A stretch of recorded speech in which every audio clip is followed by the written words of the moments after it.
guys, April, Ingram Associates, aka the Real Estate Nerd. Today I'm joined by Kim Kirkland of Appomattox Title in Petersburg. Hello.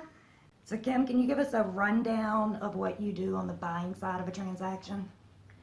We order the title search from a title examiner who then searches the title at the courthouse in the city or county where the property is located, and then we order the deed from the attorney, and we all work towards the closing date with the lender and all parties involved. Okay, and what about on the selling side? On the selling side, we order the deed and the payoffs and coordinate with the seller to come in and sign the deed documents prior to closing. Okay, and when you do a title search, what type of things are you looking for? We're looking for liens on mortgages, tax liens, judgments, and easements. Now, is there anything a seller can do before they put their home on the market that can help ensure a smooth transaction and no issues in the title area? Yes, if they've inherited the property, the best thing to do is have a title search done before they list it, because they will want to find out if there's any issues there that they have no idea we're going to come up with that on that property. Okay. And something we've all heard about but know very little about is title insurance. Not to be confused with homeowner's insurance, but what is title insurance and how does it work? Okay. Title insurance is protection against actual loss or damage due to defects in the title to the real estate.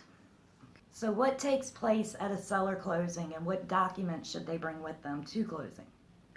Their ID or driver's license to prove their identity, and if they want the proceeds wire, then a voided check to attach to the disbursement sheet, which is one of the documents that you will sign with the deed documents.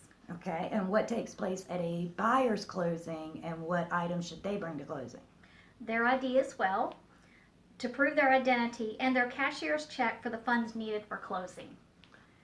What advice would you like to give to sellers and buyers to ensure a smooth transaction?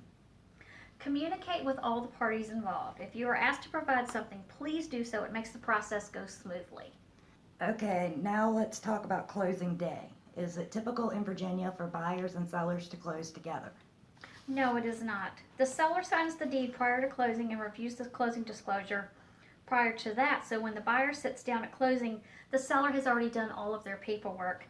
And once the buyer signs the documents, then he takes possession of his or new house. Thank you guys for watching. I hope that we have given you a better understanding of the title process.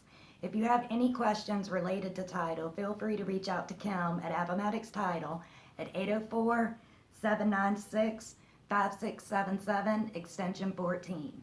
If you have any real estate related questions or there's a topic you want to see me cover, feel free to reach out.